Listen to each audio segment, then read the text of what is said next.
So it's my pleasure to Have a nice day. Mike Freedman for his second talk from the Radó Lectures. So take it away.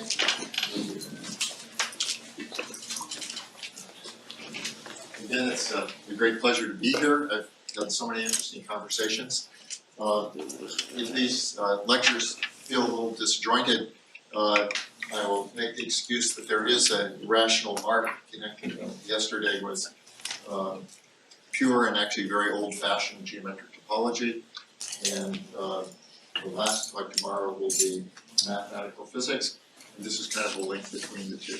So it's a collaboration with Matt Hastings, who's one of my favorite collaborators. I guess I got the date wrong.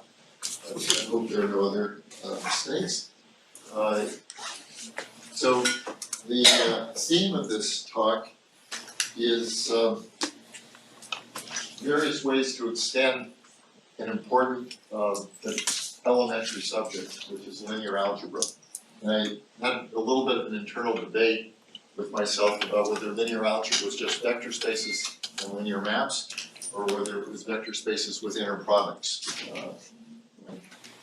I just fell in on the side of usually I want to make it out of it.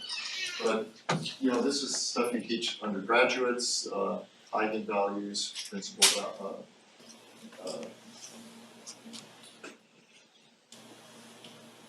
what we call principal values. The map's not Hermitian. The operator's not Hermitian. Singular values is the word I was looking at. So this is stuff that all undergraduates learn in math. And then if you add parameters to this subject, you don't consider a single vector space or Hilbert space, but instead a family of Hilbert spaces parameterized by a base. It might be a base manifold or a base complex. Then over every point in the base, you have a fiber, and that would be a bundle. And if you have two bundles over different bases, you can have bundle maps which fiber by fiber or some kind of linear map over that in the base. So that's, you know, involves K-theory and all these fascinating topics in geometric and algebraic topology. A completely different extension of elementary linear algebra is quantum information. This is where the vector spaces, usually Hilbert spaces, have different sectors which are controlled by Alice or Bob, Claire, and the vector spaces are put together by a tensor product. And this is subject to things like entanglement, transmission of information, local operators, classical communication with local operators, and I'll talk more about that. And Matt Hastings and I, for various reasons, maybe different reasons, we're interested in whether there's a push-out diagram. Is there a reasonable theory that combines the two, which you can think of as quantum information with parameters, or you can think of bundle theory with tensor structures on the bundles.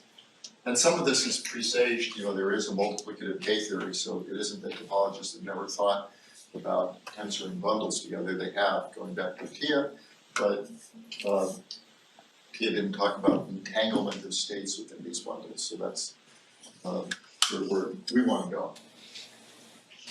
So, since the audience is diverse, I think I should start by saying a few words about what bundles are and look like, and then a few words about what tensor products look like. So, the simplest bundle is a Mobius band, and because everyone knows what a Mobius band is, my graphic is kind of rough. I just drew the edge of the Mobius band. You can put in the little slats if you like, the ribbons, but I think you all know the Mobius band is a bundle over the circle. You can think of it as an interval bundle with a 180-degree twist as the monodromy, or you can think there's a real bundle where you twist the whole line. That's sort of the base example. The slightly more sophisticated example is a Hopf bundle. This is maybe the most well-known bundle in mathematical physics. It's a bundle over the two-sphere with fiber, a complex line with the complex numbers. And if I drew this, the analog of the circle, the sphere bundle, which is 2 points here, the circle bundle, which is the unit complex numbers over the base, that would be the 3-sphere. And then in physics language, this takes you from unit vectors in C2 to what's called the block sphere, which is those vectors up to phase. This bundle is characterized by topological invariance as a complex line bundle with this first term class 1 is a real bundle. If you forget the complex structure, it's Euler classes 1. And then the bundle that I'll spend most of the time talking about is sort of third on this list. These are actually generalizations of each other, going from reals to complex numbers to quaternions. So if you ask what the analogous bundle is over the 4 sphere, I'm doubling dimensions each time. It's a bundle whose fibers the quaternions, which you can think of as 2 copies of the complex numbers differing by multiplication by some j outside the complex numbers that squares to -1. And this bundle it's sort of the simplest bundle of this form, simplest non-trivial bundle of this form, and it's figured prominently in, for instance, Donaldson theory. It's where it's called an instanton.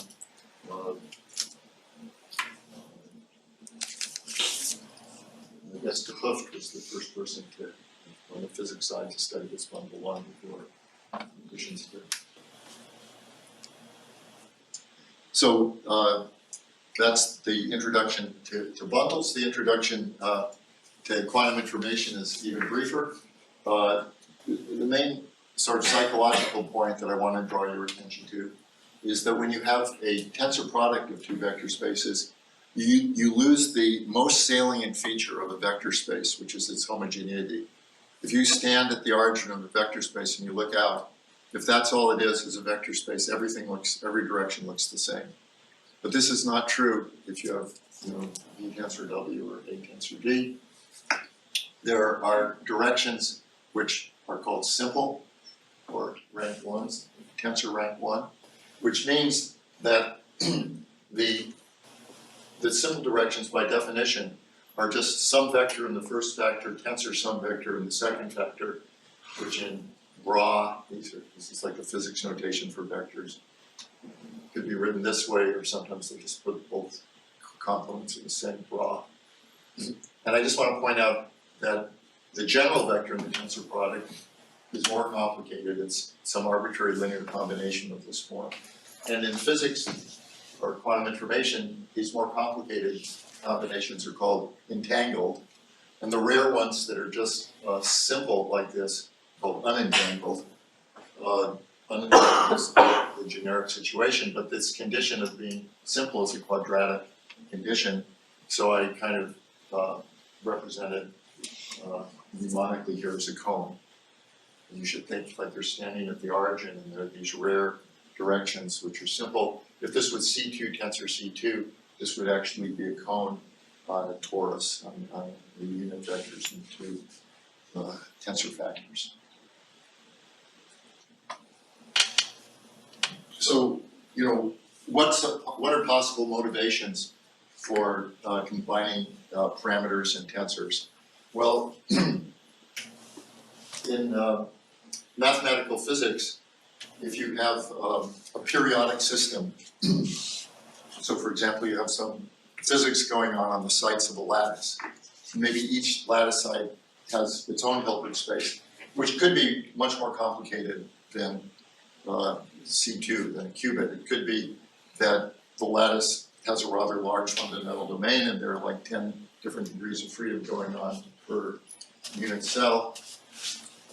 Usually the best way to study these things if there's periodicity is by taking the Fourier transform with respect to the translations of the lattice and producing not a single Hamiltonian studying the system, but a family of Hamiltonians parameterized by momenta corresponding to lattice translations. And the momenta are parameterized by the Fourier dual of the lattice.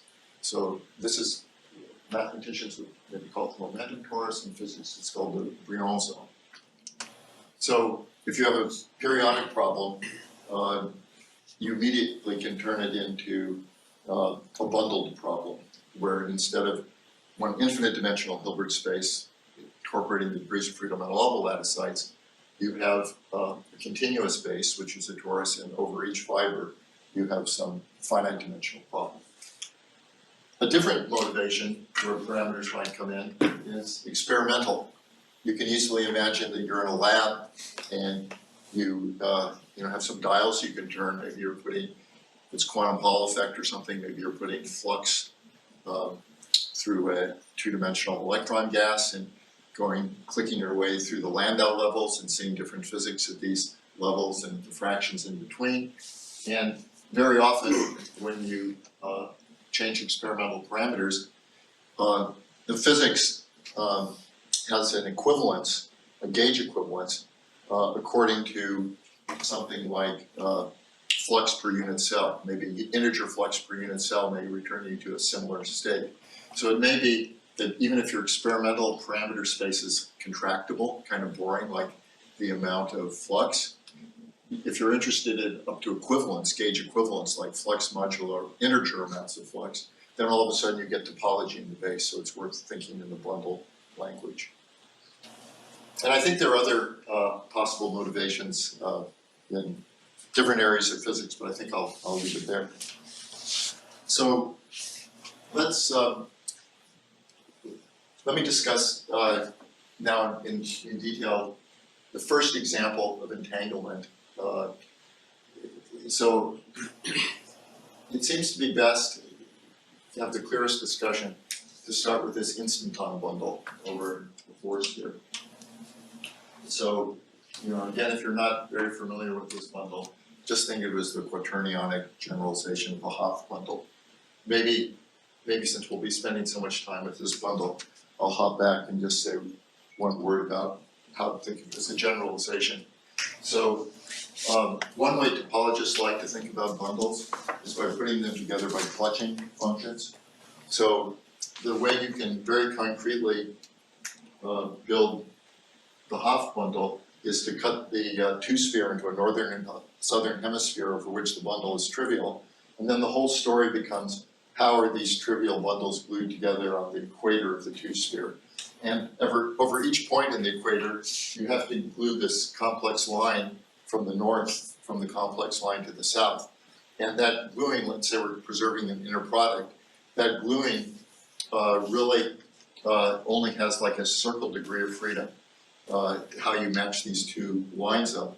And if you rotate that gluing one full turn as you go around the equator, so as you rotate the fiber gluing once as you go around the equator once, then that says the Euler class is 1. That's the definition of Euler class. So if you think of the Hopf bundle that way, then the right way to think of this quaternion bundle is do the same thing. Take the force sphere and cut it into a northern hemisphere and a southern hemisphere glued together along a 3-sphere equator. And notice that the 3 spheres are the unit quaternions. So just as we, in this case, matched the northern and southern hemisphere bundles by sort of mapping the circle to the circle degree 1, we can map the equator 3-sphere here to the structure group, which is SU2, another 3-sphere, again by a degree 1 diffeomorphism. And that's, a sense in which you should think of this as the quaternionic analog of the Hopf bundle. Okay, so but in order to talk about entanglement, we have to have at least 2 tensor factors. So the simplest example for us will be tensor square of this bundle, fiber of the quaternions. And I want to talk about sections of the bundle. And for me, sections will always be non-zero sections. I won't repeat the word 0, because if the section passes through 0, then we can't really discuss whether that vector is simple or entangled. That's kind of a boring thing. So now the tensor power breaks up into a direct sum of 2 pieces, the skew-symmetric part and the symmetric part. In physics, this is called the singlet, this triplet. And there's a natural section to the singlet, which is just up, down, minus down, up. So using 0 and 1 here, not as the numbers, but again, a sort of basis notation for 2 directions in C2. C2 being the fiber. So this 0 means like up direction in the C2, and this 1 is the down direction in that C2. So this is up, down, minus down, up. This is the, one of the belt states. So there is definitely this entangled section here. This is entangled. You notice it's not can't be written as a single simple tensor. But what about the symmetric case? Can we find a section here? What can we say about entanglements of a section here? Now, this, from dimension reasons, we know there will be non-zero sections here because this is a 4-dimensional base, and the symmetric square is 3-dimensional. That's 3 complex dimensional. So, from a real point of view, this is a 6-dimensional fiber. So, by general position, sections will be non-zero. There will be sections here. But what can we say about entanglement? Now, on the next slide, I'll talk about the entanglement properties that such sections must have. But the very first point to emphasize is that talking about the entanglement of a section makes sense. It's an actual concept. So what do I mean by that? In quantum information, entanglement is about entanglement is not interested in the coordinates on the 2 tensor factors being tensored. If you rotate those coordinates separately, it makes no difference to the vector being entangled or unentangled, because entanglement has to do with this tensor rank, whether you need to have one or several terms to express the vector.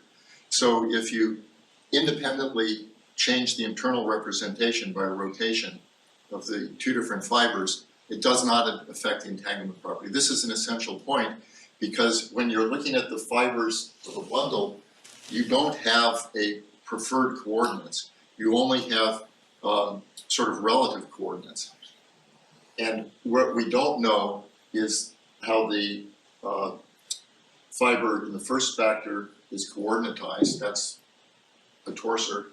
We don't know how the fiber in the second coordinate is coordinatized. But from the point of view of whether the element in the tensor product is entangled or not, those coordinatizations on the factors make no difference. So that's the first point. We can discuss entanglement of sections, and that's why it's the title of the talk. When you said never zero, were you saying non-vanishing? Sorry, who asked the question? Oh, yes, non-vanishing. Never zero means non-vanishing.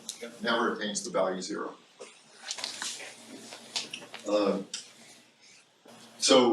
Oops. Is there a particular reason why S4 is the base? I wanted to give sort of the simplest examples. T4 is another example, and in the notes on the archive that Matt and I have, we talk about T4 because that's a Briand zone, possibly. So, but I'm just trying to keep this as concrete and simple as possible.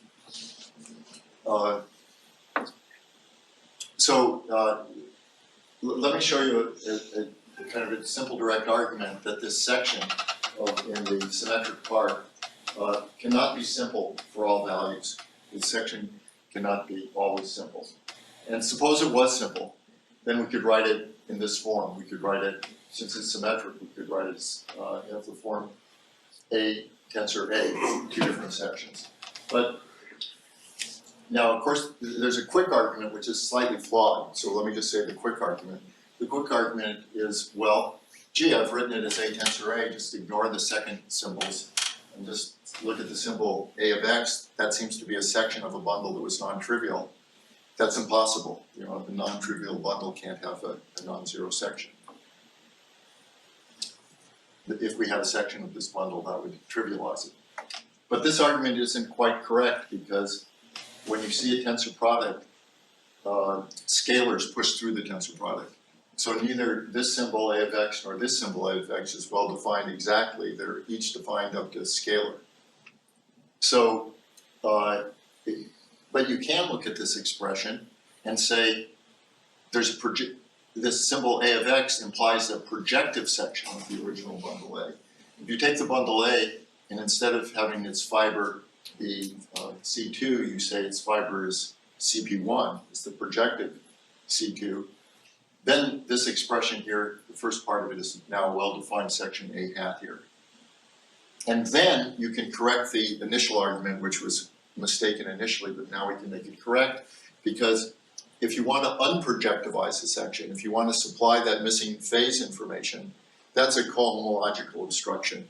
That's an obstruction in the second cohomology of the base with coefficients in Z. It's the first Chern class of an associated bundle.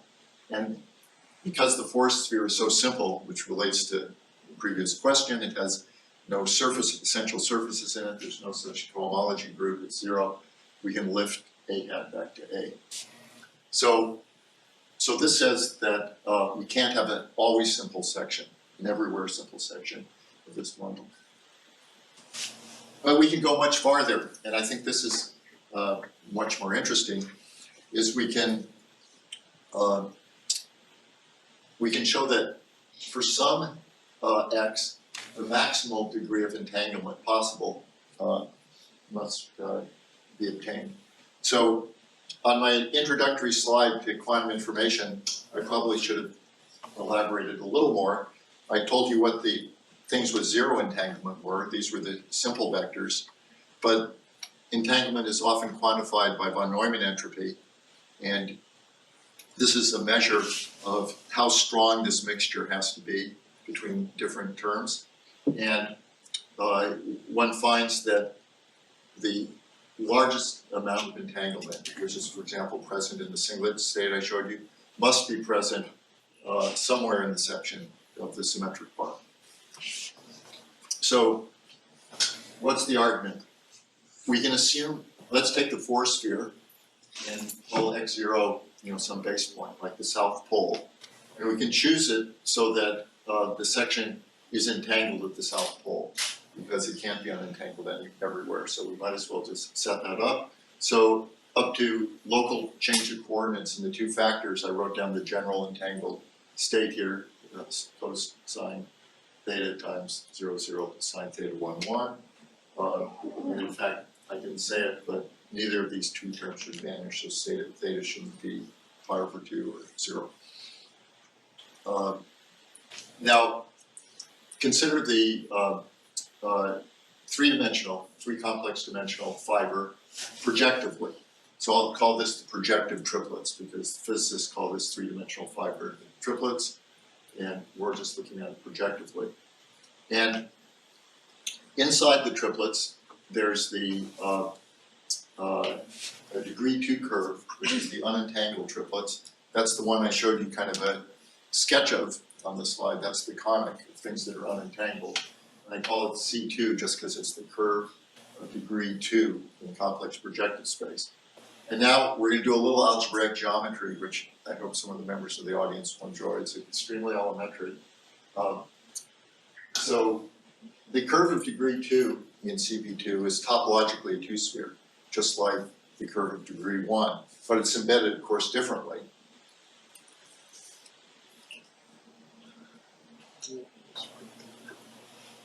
And what I'm going to describe is a complementary space. So the curve of degree 2 is the curve with least entanglement, zero entanglement. And I'll let max be the vectors with maximum entanglement. The vectors of maximal entanglement in the block sphere, oh, I'm sorry, I left out a term there. It's, what I've written is V tensor V. That can't, but it should be V tensor V plus V perp tensor V perp. So I'm sorry, there's a second half of the equation somehow got dropped here. And this is an RP2 because it's parameterized by the choice of the vector V, but there's a symmetry that we could take V or V perp, which are opposite points on the block sphere. So the trivialization, remember, the bundle can be trivialized over this contractible northern bit D4. And there's some boundary condition of that trivialization. as you glue into the South Pole. As you glue into the South Pole, this boundary data is a map from the boundary of the 4-disk, which is a 3-sphere, into some neighborhood of the unentangled,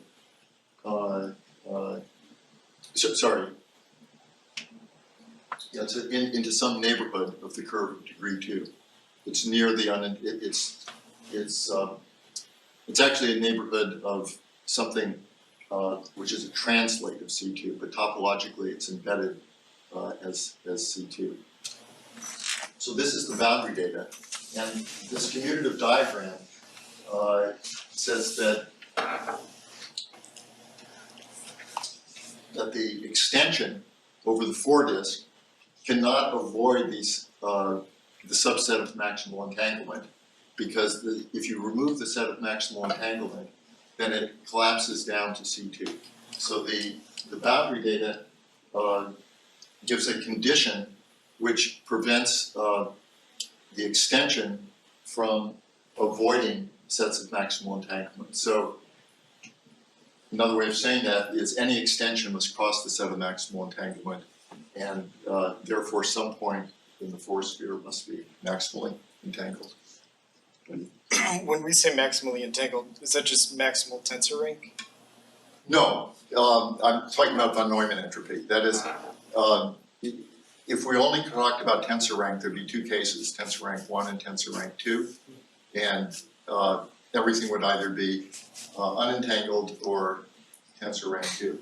But I'm just saying that the variety, so the interesting point from point of view of algebraic geometry, I think, is that it's well known that if you remove the degree 1 curve from the 2-sphere, the complement is a 4-disk.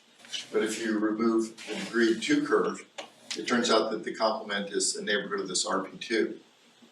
And an extension of the section must cross that RP2, and that's the place where the von Neumann entropy is maximum. Okay, so that's really all I wanted to say about twofold tensor products, which is kind of the simplest story. When people started thinking about entanglement in quantum information, they very quickly figured out that von Neumann entropy was a very good measure. It has, it's kind of a universal currency. You can trade entanglement in one system to another by local unitary operations and classical communication, so as kind of conserve the total amount of von Neumann entropy. But the subject of entanglement, when it becomes multipartite, rapidly becomes a zoo of possibilities. And 3 systems already is quite complicated. And one of the innovations in this subject was thinking of an equivalence relation that is flexible enough to have a simple classification. And this was done by Durer, Vidal, and Chirac, and they introduced a notion called stochastic local operations and classical communication. And I'll tell you what the definition is mathematically. It says that if you have a vector in a 3-fold tensor product, so 3 qubits, 3-fold tensor product of C2s, then if you start with a state vector and you just apply 2x2 matrices to the 3 factors to produce a new state vector, psi prime, then you say that in this partial order, you say psi prime is less than or equal to psi, and you say they're equal if each one of these m's is invertible.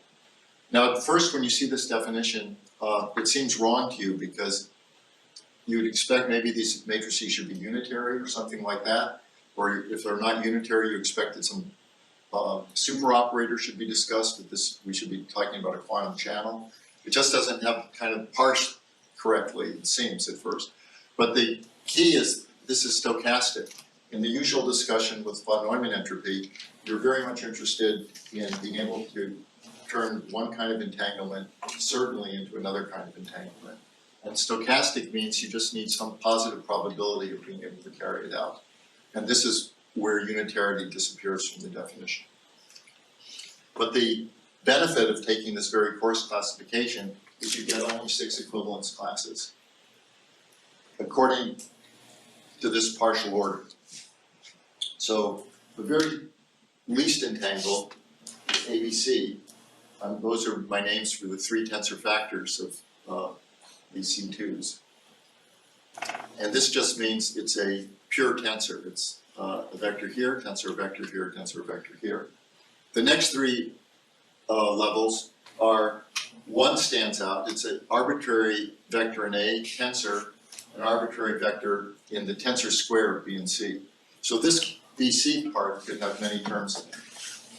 And then cyclically, you get these classes. So the bottom 4 are not really fully entangled. At least one party is standing to the side.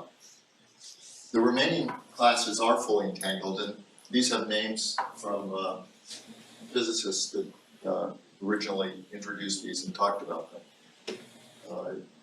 And the GHZ state is known as, through this representative, 0, 0, up, up, up, plus down, down, down. And W is this rank 3 tensor where one of the 3 states is opposite. And it turns out this is the realization of the partial order that's proved in this 2005 paper. I wanted to draw sort of an algebraic geometric sketch of what this looks like, this partial order looks like, what the strata are in, well, I didn't write it here, but it's in CP7. Why is this in CP7? Well, we're taking threefold tensor product of C2s, so that's C8. So that's real, well, it's CP8, and then the projective, this is a projective diagram, so that's projectivizing CP8, or sorry, C8 and getting CP7. So how do you decode this picture? If you look, there are 8 dots there, and you should think of the 8 dots as corners of a cube. And what is, this corresponds to the lowest strata. That's the just product of 3 block spheres. That's the ABC block spheres tensored together. So what those 8 points represent in the picture really is the product of 3 two spheres. The 2 points is a 0 sphere.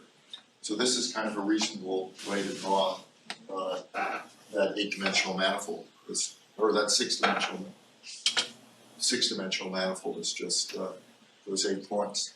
Then when you hit, the way I drew the ABC is 2 of the direct, what I drew is circles going through 2 opposite faces, which is supposed to evoke the BC part becoming not CP1 tensor CP1, but CP3. Since there can now be a general vector in that 4-dimensional complex space. So the 3 cases of this type in the picture are the 3 opposite pairs of circumscribed circles. And then the W strata is complex codimension 1, which drew it as an arc. And GHC is open dense, it's everything in the complementary strata. All this is proved without the algebraic geometric description in the paper I cited. And for the rest of the discussion, it's actually very interesting and useful. The linking circle to GHC, if you go around this small loop, reverses these 2 terms. Reverses the 2 terms of the GHC strata. So these are the complex dimensions of the 3 strata. And by the way, this picture is quite useful for homological calculations. There's a lot of kind of bookkeeping if you want to know what the homology and homotopy theory of these strata is, and this little mnemonic picture helps you do all the Myers-Torres sequences and special sequences without making mistakes. So the key distinction between the 2 top strata, the two things that are fully entangled, all three are entangled, has to do with the behavior of reduced density matrices in the two systems. The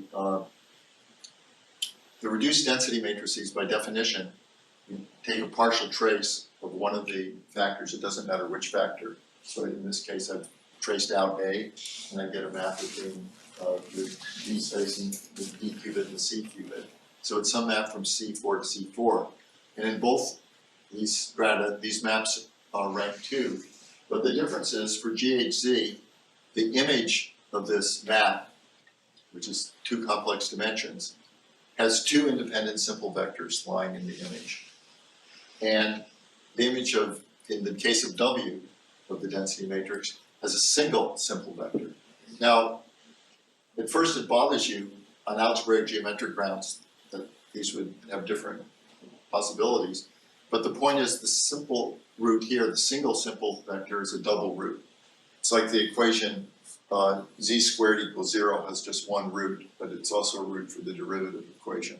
So that happens if you get a tangency between varieties. So what I've drawn here, this is the picture I started with. This cone is the simple vectors in the twofold tensor product. And these lines are what's drawn as lines in this picture are the images, the projective images of the reduced density matrices. So these are degree 1 curves, and this is a degree 2 curve. And indeed, algebraically, they both have 2 points of intersection. But in the W case, the 2 points of intersection is geometrically 1, it's a double root. And here they're distinct. And when you understand the distinction that way, it's actually very useful for computations, and I'll come back to that point. So, in considering this example with 3 tensor factors, let's ask the question, can the section, again by general position there will be non-zero sections, can the non-zero section be simple for all values of x? And the answer is no, for reasons that really recapitulate the argument for 2 tensor factors. That is, if we had a simple section, it would just be, since it's symmetry, it would just be A tensor A. And if we didn't worry about pushing scalars through, we could just take one of those A's and say, oh, well, that's impossible because that's a section of our original bundle. But then there's this little cohomological argument. So it's already familiar ground to say that the section can't be simple everywhere. But it's actually kind of nice. It's a curious fact that it's not possible, it's also not possible to make this section so it's of the most entangled class everywhere. If you remember the partial order, there's this open dense set which is sort of most entangled, and at the bottom there is the simple ones that are least entangled. And neither is possible to have the sections lying all in one or all in the other. And I want to just present in these few lines the sketch of the argument why you can't make an EGHC throughout. So the first point is that the force sphere, and again I'm using this very simple property of the force sphere, that it's a simply connected space. All loops are contractible. And if you remember this loop that I warned you would be important, there's this loop that links W. And I want to ask the question, could there be a loop in the force sphere that under the section linked W?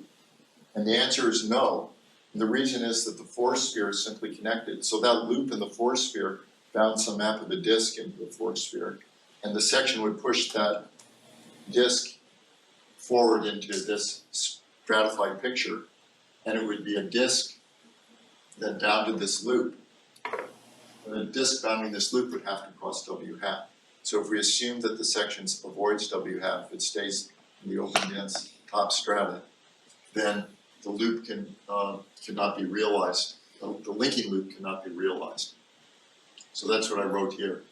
Loops in S4 can't link W hat under the section S. Thus, if we look at the first term of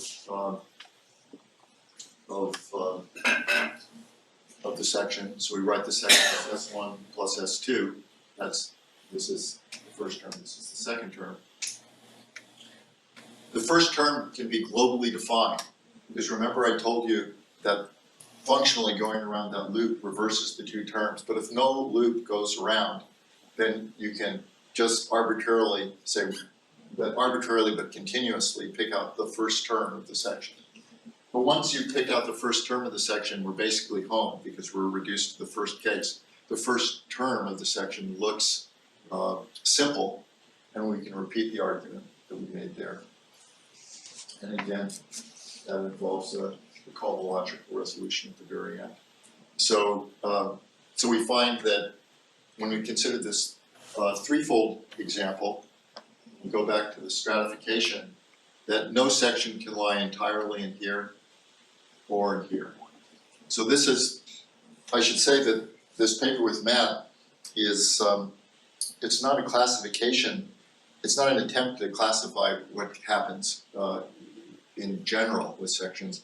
It's really a hodgepodge, it's a collection of simplest examples from which we're trying to build a theory. So it's kind of the ingredients for a theory rather than a theory, which actually I think makes it a good thing to talk about because it's sort of an invitation to the audience to work out a real theory. You should consider everything I've said as examples for a general theory that doesn't exist.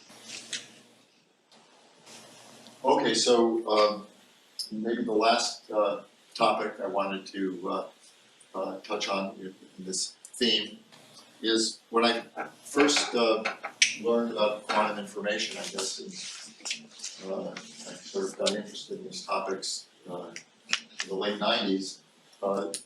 This comment of Aravan was sort of in the air. People were talking about it. It's a very lovely observation.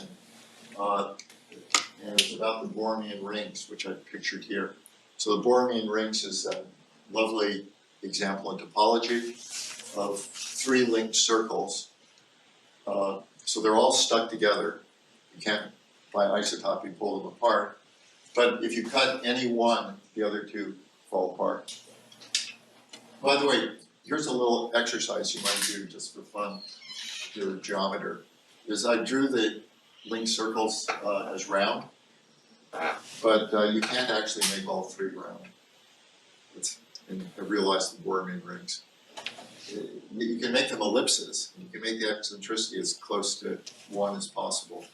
You can't actually make them round, so that's a little exercise. Some way of describing it is to draw ellipses in the 3 different coordinate two planes. But try to make circles, so it doesn't work with Y. Okay, but it was pointed out by Arvind that this property of the rings, that if you cut one, the other two have fallen apart. He said, well, that's analogous to the GHZ state, which remember is 0, 0, 0 plus 1, 1, 1. If you take partial trace of either of the 3 factors, you get a reduced density matrix like this, which is a classical density matrix. It's a probabilistic combination. So there's no quantum entanglement left after you trace out. So you could say in both cases, both the geometric example of the rings and in the quantum information context, everything has fallen apart when the rings are either cut or in the case of the state is traced. So this is where the comment stood, but it was always a little unsatisfying because you wanted kind of the next sentence. You wanted to know, it felt a little bit like someone telling you there's an analogy between manifolds and abelian groups but didn't mention homology. You sort of want to know what is the functor that relates to two that makes the analogy concrete. And that's my last slide. Or second to last, maybe. So to put some meat on the analogy, we'll supply a functor. To do this, take any rank 2 TQFT. So this might be the Fibonacci theory, just mean by rank 2, a theory with 2 simple objects. For example, C2 level 2. And then here's a theorem. If you look at the, so this is what, this line here is what TQFTs do. Let me explain the notation. By S3 minus Bohr, I mean the three manifold that you get by removing a open tubular neighborhood of the three Borromean rings. So that's a three manifold with boundary, and the boundary is three different tori. So what does a TQFT do? Well, it assigns a Hilbert space to a surface, and the surface in this case is the disjoint union of three tori. And then when you supply it with a manifold whose boundary is that surface, it's supposed to give you a vector in that Hilbert space. So that's the meaning of the vector associated to this three manifold with boundary lives in the quantum Hilbert space of this surface. But disjoint union of TQFT spaces goes over to tensor product of their Hilbert spaces. So this is in the threefold tensor product of their Hilbert space, but because it was a rank 2 theory, it's 3 qubits. So at least here's the claim, and I think it's correct, that is the vector associated to the Borromean rings is in this GHZ strata. It's in the top strata. And the proof actually is a computation using the fact that I mentioned before about two simple roots. You can, the condition of the roots being double is some quadratic equation, and when you solve it, you get a condition on the quantum dimension, which is incompatible with I think you get a non-real number when you solve it for the quantum dimension. So, and actually it's very convenient to make this computation in the SLOCC world, where you're allowed to choose arbitrary coordinates, not where there's no unitarity. You can reparameterize the Hilbert spaces by arbitrary linear isomorphisms. And the reason that is helpful is you don't have to find a orthogonal basis with respect to the Hilbert space inner product structure to make the calculation. You can do it ever topologically convenient. So you can choose non-orthogonal vectors to make the computation, and it reduces to computing the quantum invariance of very standard three manifolds like S3 and S1 plus S2 and things like that.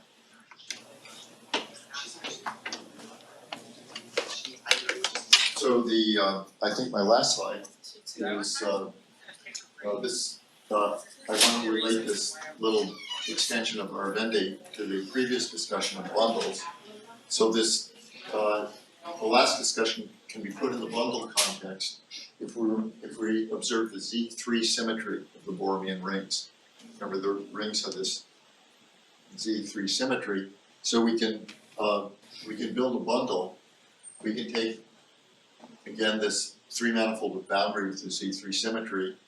We can cross it with high dimensional sphere. I just wrote S infinity to take the limit, and then there's a diagonal Z3 action which works by rotating the Borromean ring factors 120 degrees, and works on as a free involution on the high dimensional sphere. And when you take the diagonal quotient, you get a bundle, and we can apply the functor, the Fibonacci functor, fiber-wise in this bundle. So we see in the base of this quotient is the high dimensional sphere divided by Z3. That's the length space, is fundamentally Z3. Here's the bundle with five of the Borromean rings, and here it's actually what I've written here is not the bundle of the functorial image of the bundle under Fibonacci. So now this fiber, instead of being a manifold, is the Hilbert space. And as I pointed out before, the vector associated to Bohr, S2 minus Bohr, is then a section of this bundle. So we find a section of a bundle, and by the previous argument, the section is all GHZ. So this is an example in the opposite direction of the previous example. The previous example is a bundle, non-trivial bundle where there are no GHZ sections. Here's a bundle where it's all GHZ. So, as I said, this is sort of a examples looking for theory let me just say one word, why should there be a theory? Why should we be interested in this?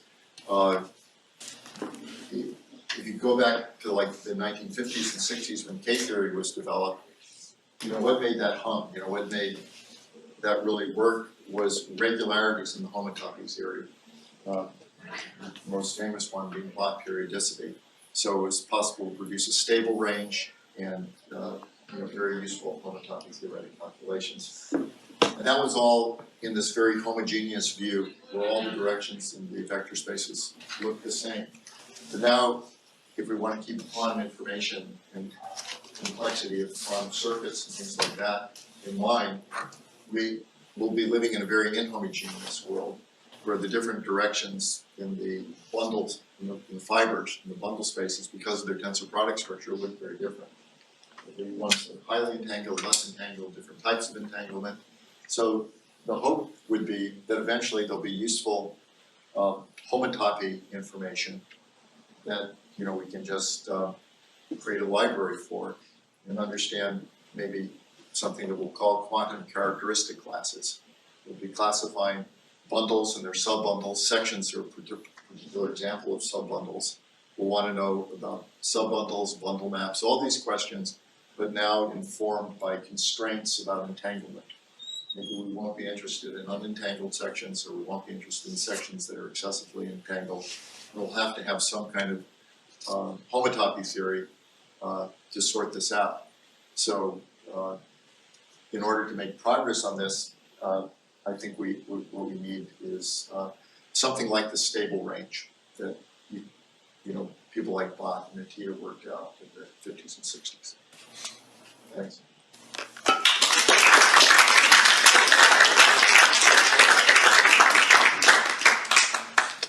Questions? I had a question about the Borromean ring example on the previous slide.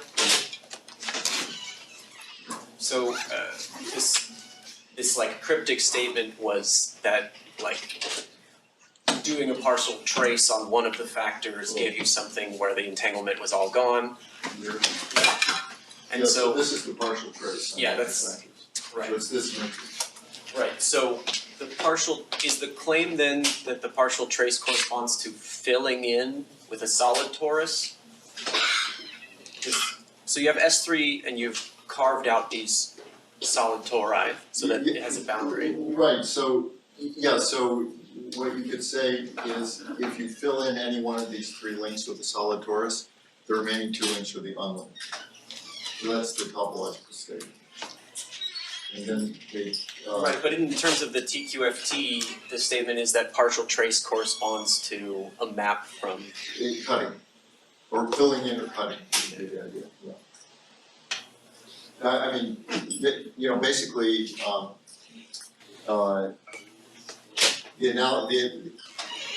partial trace is sort of a way of ignoring a factor. The analogy is ignoring a factor of the tensor product.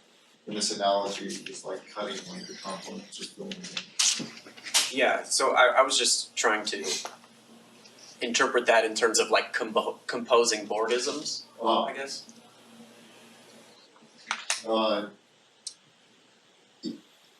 Yeah, no, I think I understand what you're saying.